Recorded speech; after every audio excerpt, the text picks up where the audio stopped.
Hi guys! For today's vlog, magluluto tayo ng ginataang kalabasa at sitaw. First thing to do guys, magigisa muna tayo ng bawang at sibuyas. Iba-brown lang natin yung ating bawang. Then once na brown na ito, ilagay na rin natin yung sibuyas. At ituloy lang natin yung pag-isa ng mga ilang segundo. Napakabilis at napakadali lang lutuin ito guys, no? Wala man lang isang oras lutuin ito.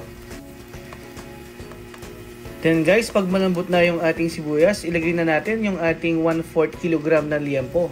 Hiniwa-hiwa ko na ng maliliit yan guys, no, para mas madaling maluto. I-continue lang natin yung pag-isa ng mga 5 minutes.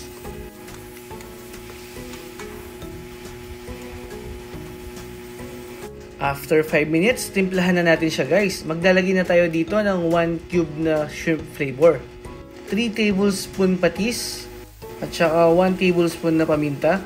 Pagkatapos, ituloy lang natin ulit yung pag-isa ng mga 5 minutes pa para mas maluto pa yung ating pork.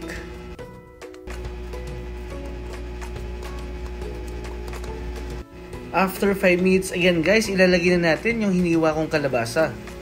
Kalahating ulo ng kalabasa yan guys, no, or more or less 2 kilos. Igigisa lang natin siya ng mga 3 minutes. After 3 minutes guys, ilagay na natin yung 1 can na coconut milk. Mga 400 ml yan guys, no. Lalagyan natin ng konting tubig yung ating can para masimot natin yung ating coconut milk. Haluin natin siya ng bahagya. At saka natin siya tatakpan guys at lulutuin pa natin ng mga 10 minutes. In low fire lang guys. After 10 minutes guys, ilalagay na natin yung 1/4 kg na shrimp natin. Binalatan ko na yan. Ilalagay na rin natin yung ating sitaw. Pagkatapos, haluin natin ng mabuti. At lulutuin pa natin siya ng another 10 minutes. Titikman na rin natin siya guys, no, para ma-adjust natin yung lasa na gusto natin. Mag-a-add pa tayo dito ng konting asin. Then haluin ulit natin ng mabuti.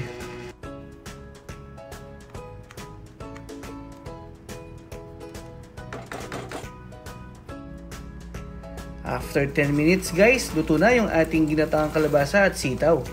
Ganyan yung gusto kong pagluto sa kalabasa guys, no, yung halos nadudurog na siya. Kung nagustuhan nyo ang content natin ngayon guys, maaaring mag-like, share, and subscribe na rin kayo. At pakiclick nyo na rin yung ating notification bell para ma-update kayo sa susunod pa nating videos. Okay guys, thanks for watching. Bye!